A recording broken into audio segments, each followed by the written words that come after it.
Hey everybody, it's Deborah Henderson again. I really didn't want to come out this early with any information, but I've been going through the videos, the interviews, the responses, and all that stuff, and it's just disturbing. It's disturbing, and I have to get this information out. So I'm going to be giving you some information in this video for you all to look through. And I'm going to start with Ezekiel 12:2. Son of man, thou dwellest in the midst of a rebellious house. I've been up all night working on getting all this paperwork, highlighting. My husband went through it with me. I've taken handwritten notes. I have 9 pages of handwritten notes.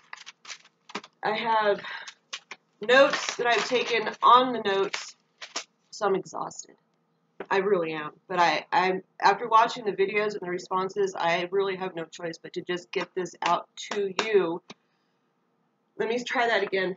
Ezekiel 12:2. Son of man, thou dwellest in the midst of a rebellious house, which have eyes to see and see not, which have ears to hear and hear not, for they are a rebellious house. This video is dedicated for people who have eyes to see and ears to hear, and people who want eyes to see and ears to hear. Proverbs 24:17. Rejoice not when thine enemy falleth, and let not thine heart be glad. This is very grievous to me. You know, I've had a very difficult time. I've prayed on it. I've slept on it. I know I brought a lot of comic relief to the situation, especially for Theo and Lenae, because they are so sweet and sensitive, those two. They really are. They're very kind, gentle Christians. They're true. They're true people. Ecclesiastes 1:18. Now this one's for me. For in much wisdom is much grief, and he that increaseth knowledge increaseth sorrow. Things that the Lord has shown me. When I ask for full disclosure, be careful of what you ask for. He has shown me great and mighty things that I did not know. I appreciate it. So I look exhausted because I am exhausted. New Testament writers warned about false teachings that sounded good but defied truth. Believers today must still heed these warnings. Ungodly leaders suddenly twist truth with such conviction that unprepared Christians can be charmed by their lies.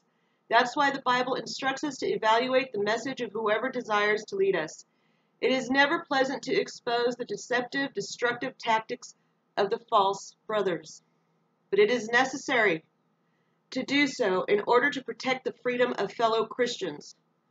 Only by obedience to the truth of the gospel of Christ can we protect the freedom that is ours in Christ.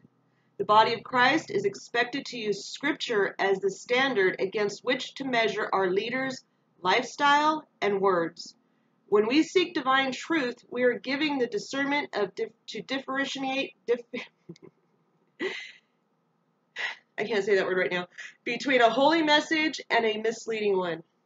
Okay, I'm not going to read all this. I wrote my opening statement. I'm tired. I'm tired. I'm tired. But after watching the videos I watched today, I really have to put this out here. You know, I have all the verses. Let's see, how can I do this? All of the verses that tell us to expose a false prophet. 4 pages. 4 pages of verses that tell us that we are, as Christians, commanded to expose false prophets. Starting with Romans chapter 16, Ephesians 5:11, Colossians 2:8, 2 Corinthians, 2 Timothy, Galatians, O foolish Galatians, who has bewitched thee? So as you can see, I put this together with all the verses that tell us that we are supposed to. I'm exhausted, y'all. I'm exhausted. So what I'm going to do in this video is just show you a lot of the work that I've been doing for the past 24 hours. Situation is my husband was in a car accident on Thursday, but everything's fine. Everything's wonderful. He's okay. Everything's okay. Actually, I don't want to get into too many details. The fact is, he got into a car accident. We had to spend the last 2 days, taking care of what you need to take care of when a person gets in a car accident. He was hit in the rear, and VWs have the sensors in the rear, so it damaged all the sensors in the car. So, that's what we had to deal with. And then I've been up all night trying to finish all this up to get to you so I can, just show you what's going on. So I'm going to start with the first day that we got there, and that was June. The first day, because I take notes when I go to Bible studies, and I had my little Bible that day, and that was Thursday, July 14th. We arrived in Lenox, Alabama, and he was doing a Bible study on Matthew 7. Well, we arrived for the Bible study, but then we were going to go see my great aunt because I had no idea that she was still alive. So I wanted to share some pictures here with you to show you our experience on the compound, because we really did have a wonderful experience when we were there the first 2 times. Even the third time I had a wonderful experience. So I'm going into gallery. I should have had this prepared already. Anyways, oh Lord have mercy. This is... Sorry. I thought this was organized. I put it all in here to organize it. Oh, look at that. Kool-Aid. We won't go there. Okay, so the first day that we get there, we meet Kent Hovind, and we're having a time. This is the road to my aunt's house, who is about 19 miles away, 26 minutes to get to her house. My goodness, I look tired, don't I? Okay, so this is a family that I want to talk about. They came from Pennsylvania, originally from the Ukraine. These little girls, they used to follow us around like little chickens. It was so cute. When Randolph and I would be painting the barn and what have you, they were always there wanting to help us and everything else like that. It was really cute. And I thought this was a really appropriate picture. Fruit Loops. Okay, and this is another one. Escape from Dinosaur Adventureland. Okay, oh, here we are, having a time, having a time. When we first met him, we just loved Kent Hovind, we loved us some Kent Hovind. And that is, okay, so where is my great aunt? That's what I wanted to show you, was a picture. Oh, here she is. So, we went to church with her that Sunday. We got there Saturday night, went to the Bible study, and went to church with my great aunt and my cousin Marion, who we love, love, love. Hi, cousin Marion, we love you. So we were having a really good time. Now, that family I was telling you about from the Ukraine, they packed up all their stuff. They came down to Dinosaur Adventureland to stay there for a period of time. They were going to stay there for quite some time. But what happened was, when we left the Bible study to go see my great aunt Kurt, their son had been abducted on the property. So we had no idea. The next morning we show up, and he's having the morning meeting, and he starts talking about the child being abducted, and he gives all these theories on what happened, and he came to the conclusion that the child faked his own abduction. Now, there's no way a 5-year-old child is going to fake their own abduction and then have all kinds of bruises and scratches all over them. The child was over by the lake. They were going to pick him up on the ATV, and somebody came from out of the woods, or who knows where, or somebody that was on the property. Nobody knows. Nobody knows, because the child described a black mask and blue eyes. So when they couldn't find the child, everybody took off in different directions, started chasing this child. And somebody took off running in the woods, and he was never caught, or something. I don't know. I don't know exactly what the details are, but the police were notified. The Connecticut County Sheriff's Department came down and took a report, so this is on record. And the next morning, so what happened is the child, they found the child walking like aimlessly out of the woods, and he was all scratched up and had bruises and stuff on him. So obviously a child is not going to fake his own abduction. the next morning we get there, and Kent is talking about the incident and telling everybody that he came to the conclusion that the child faked his own incident, his own abduction. Well, he went to have a meeting with the daddy that morning, and they came out, and the daddy was obviously upset still. His nerves were not calmed. They ended up packing everything they had and left. And I really wanted to take, some pictures. This is not how I planned it. I thought this was going to be organized, but it's not organized. I got a ton of pictures in here, and Lord have mercy. Anyways, I'll figure it out later and show you later. So we thought that was very suspicious that Kent Hovind really didn't care. The family came all the way from Pennsylvania, originally from the Ukraine, and they ended up packing everything that they had, and they left the next day. And they were not very happy. Well, I wanted to show you this. This is a testimony from Tiny Dragon Matt Stockman. Now, Tiny Dragon is just sweet as sweet iced tea on a hot Georgia day. You know what I'm saying? He's a big old boy. He's in the military. He's wonderful. He is just sweet as could be. And he contacted me. Several people have contacted me. And he contacted me his testimony, which is on my Facebook page. And his testimony says, I listened to your video. I am a security expert who was at DAL for a week in September. Not only do I agree with you, but I can validate some of what you say. Kent has no interest in the safety of the people at Dinosaur Adventureland.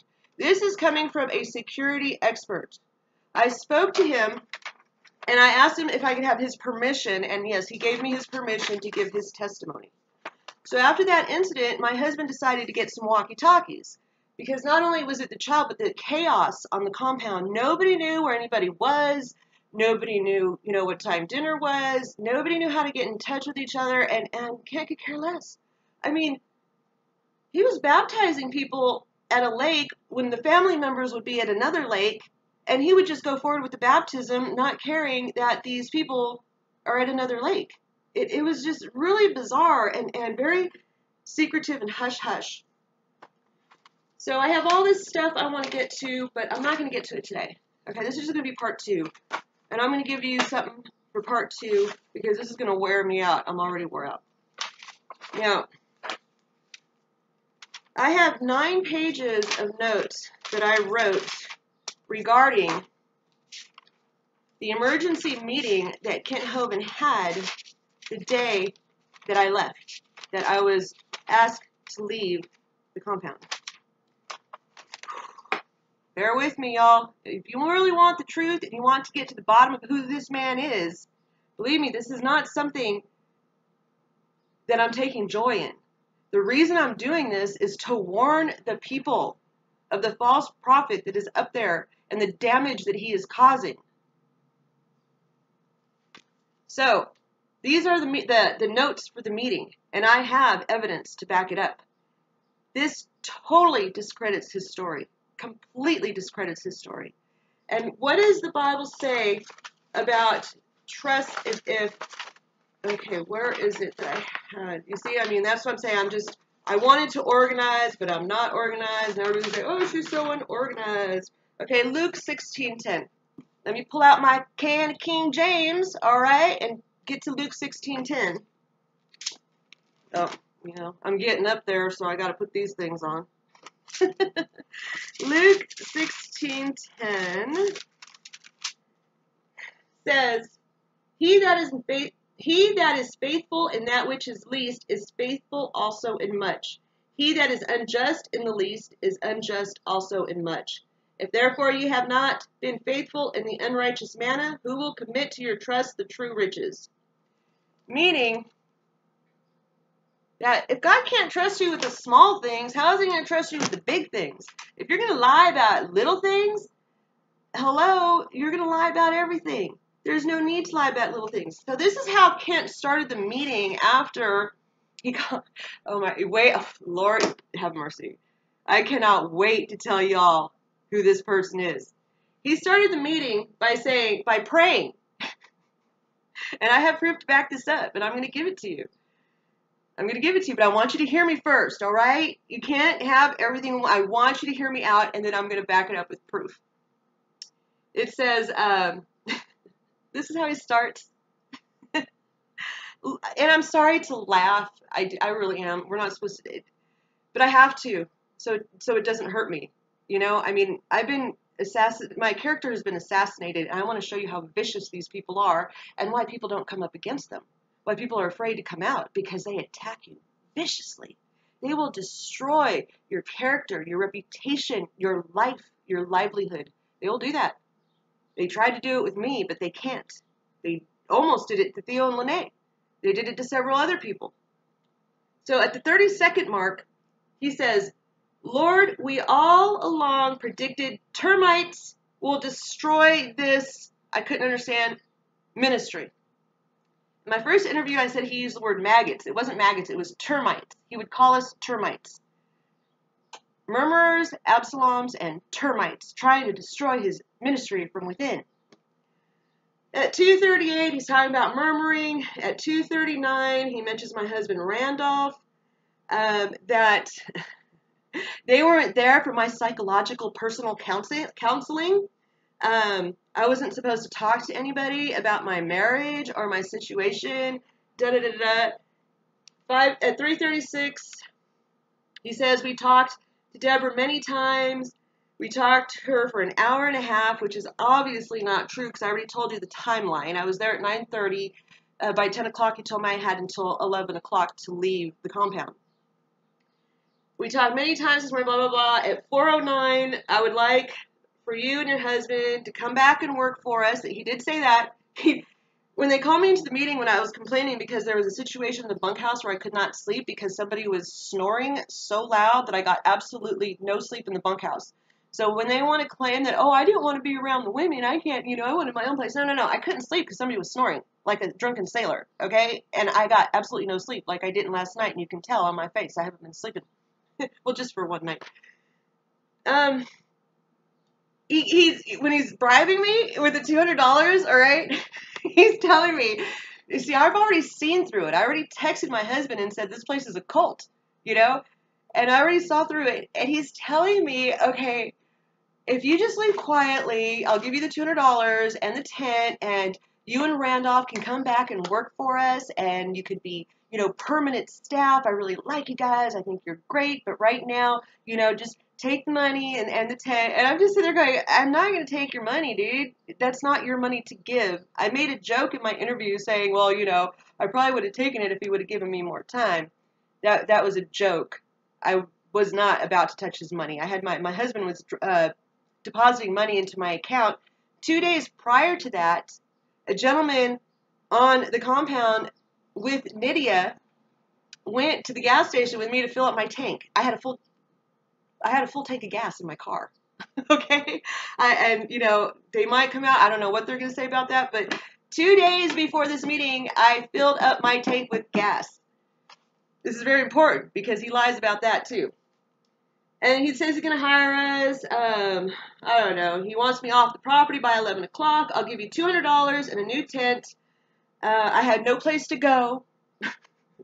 And if I'm not out of there by 11, if I'm out of there after 11, he'll give me $50. And if I'm out of there after 12, he's going to give me zero zilch. Because I had no place to go. Not that my great aunt just lived 19 miles away. Hello. I could stay with her anytime I want. Okay. At the 5:52 mark, he's telling me, don't talk to anybody about what's happening. Don't talk to anybody that I'm bribing you. He didn't use the word bribe, but he's like, don't tell anybody. I'm just going to give you the money, the $200 and the tent, and just go. And at 6:18, he explains that he had to have somebody shadow me so I wouldn't talk, and that was Steve and Roger. So that just buries the unlearned Jezebel's story right there. I tell him, I'm like, dude, are you serious? I haven't even taken a shower. I have stuff in the laundry room, in the washing machine. I have stuff in the kitchen, stuff in the refrigerator, stuff in the bunkhouse, in the hen house where I belong. That woman, Lord have mercy. Oh, well, she had to go to the bunkhouse where she belongs.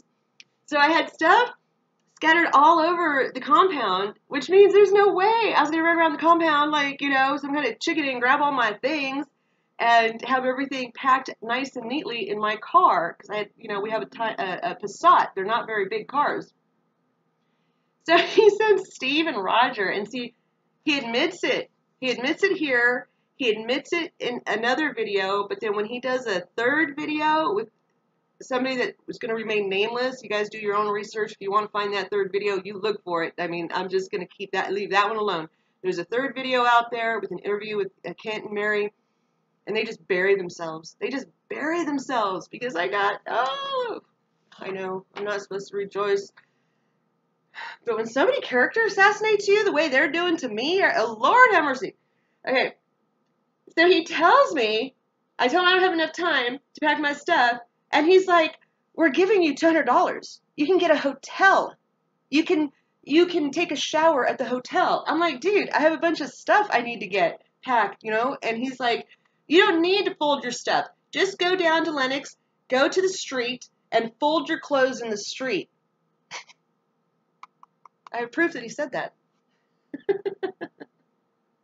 I knew, this is his quotes, I knew she was going to drag it out. I knew she was going to say she had residency. Well, I did have residency because they agreed that I could stay there for 2 months. So if you're in a state for more than 30 days, you have to get a driver's license because I was driving there and I also registered my car there. I did not want to use my aunt's address because I was not going to stay there permanently. I was just going to stay there to decide where I was going to go if we're going to get divorced. So here you go, my Alabama driver's license with the address of Dinosaur Adventureland. Okay, yeah, that's me. I know, not the best pictures, driver's license, but yeah, I have the address on here. So when they were trying to kick me out, well, when they did kick me out, honestly, do you really think I would want to stay in a situation like that where you have 2 henchmen hovering over me? I told them, I said, listen, I have residency. Just back off and let me pack my stuff properly. Oh, no. I had to be out of there.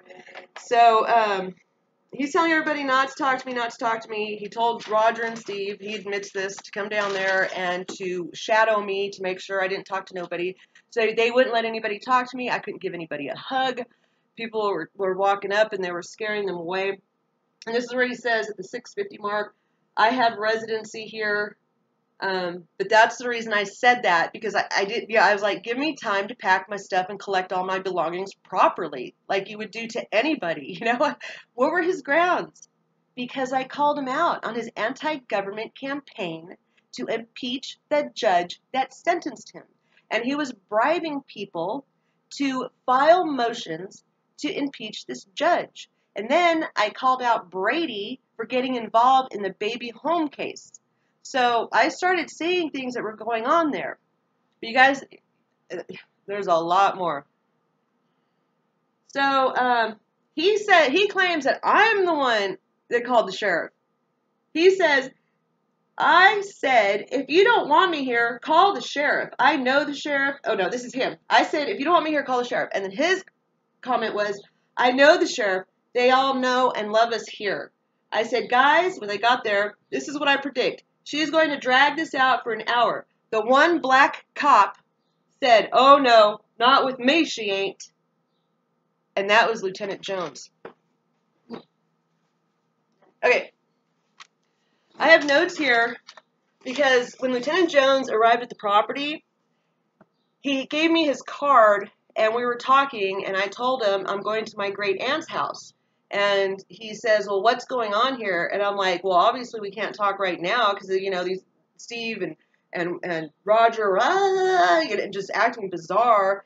So he told me to call them and talk to his boss, who is the sheriff.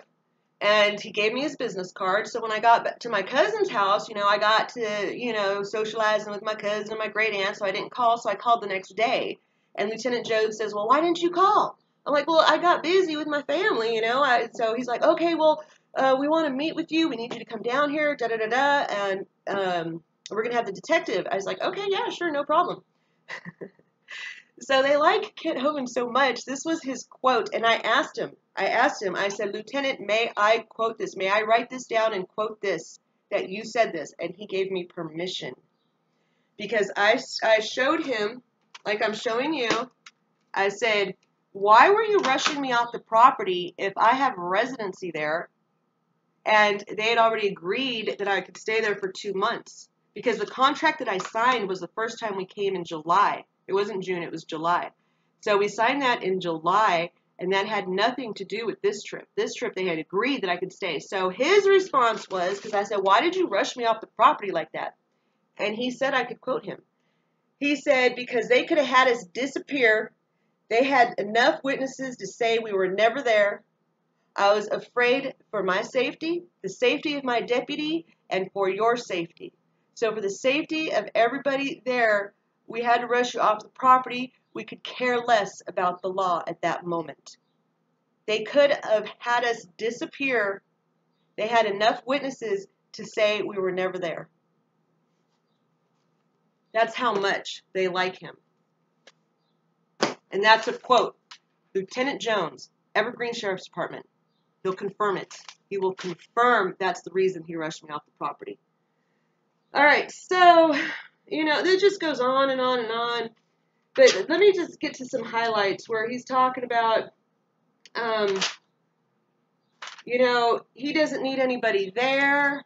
Him and Mary are going to be multimillionaires because the donations are donated to him, not to you. Talking to the people in the,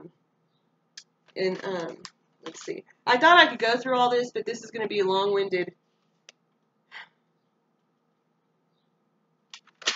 Oh my gosh, there's so much to tell. There's so much to tell. I mean, that place is in it's such chaos, and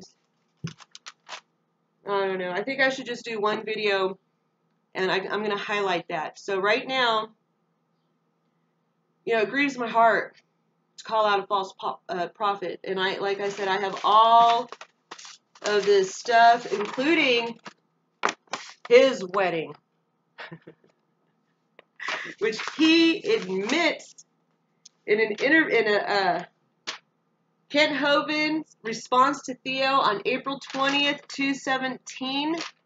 He admits that Theo and Lenae, he accuses Theo and Lenae of not having any evidence for their marriage, but then he admits that they had a ceremony, him and his wife had a ceremony, a marriage covenant, and a pastor.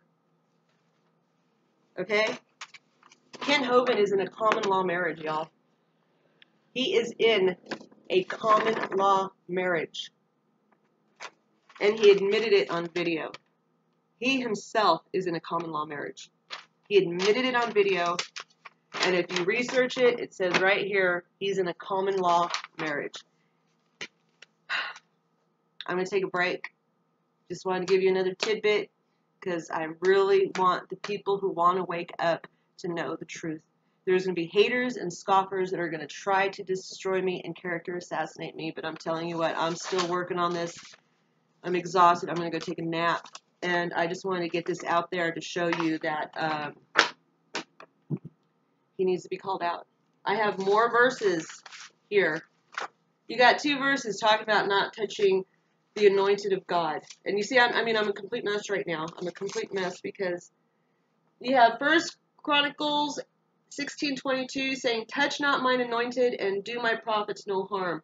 Psalms 105:15 saying, touch not mine anointed and do my prophets no harm. But then look at all the verses you have commanding us to expose a false prophet. We're commanded as Christians to expose a false prophet. He's destroying lives, y'all. He's using your money for 4-wheelers, doom buggies with Porsche engines, going on these trips with Mary. I mean, I have all these pictures I can show you. Let me get a little bit more organized by, like I said, after watching these videos and just seeing how they character assassinate people, not just me, how they try to character assassinate Theo, Tiny Dragon, the character assassinate Justin, not the artist, Joshua. Joshua, it's like if you go against them, they'll character assassinate you. I mean, I will show you how Ernie Land was trying to character assassinate me, but he can't do it because I know him. I know you, Ernie. I know you. And I'm watching. I'm watching, Ernie. I'm watching. And I'm going to expose what I know. And right now, you're going to get a little treat down here. You're going to have to put the headphones on, though, because you can barely hear it. There's still going to be people that are going to support him, but after listening to this, and do your own research, seriously, study to show thyself approved. You know, I got my King James Bible here. I study to show myself approved. I love my Lord and Savior Jesus Christ. I got my, my digest of the Holy Scriptures here that I've been looking at, which it actually is really cool, you know. And then I got my Back to the Bible Study New Testament, which describes everybody, and my notes, you know, and I've been taking notes, and I've been, and I pass out my King James Bible tracts. Y'all need to get some of these. They're Dennis Dills, okay? He's in Georgia.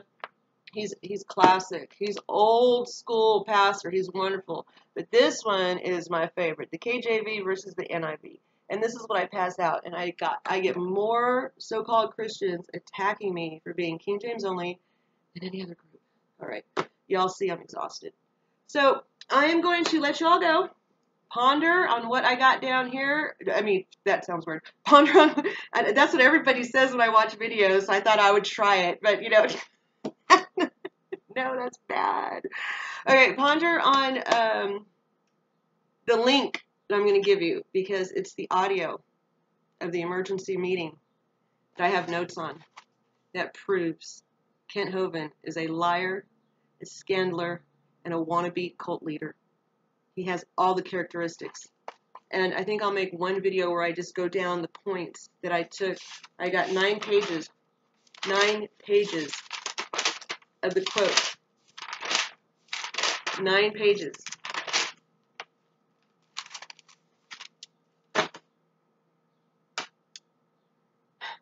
Breaks my heart. But he has to be exposed. He has to be exposed. I mean, I was deceived. Ooh, and it takes a lot to deceive me. All right, y'all. I wanted to close. I was looking for a closing, and I decided this is what I tell people when I close out. 3rd book of John. Here I go again. 3rd book of John 2. Beloved, I wish above all things that thou mayest prosper and be in health, even as thy soul prospereth. I don't have to do this. But like my husband said, I am a King James Bible believing God fearing woman, and it's my obligation because I was there and I witnessed it to get the truth out, to warn y'all about what's going on up there. All right? Love you. We'll see you next time. Bye. I'm going to go take a nap. Oh, tired.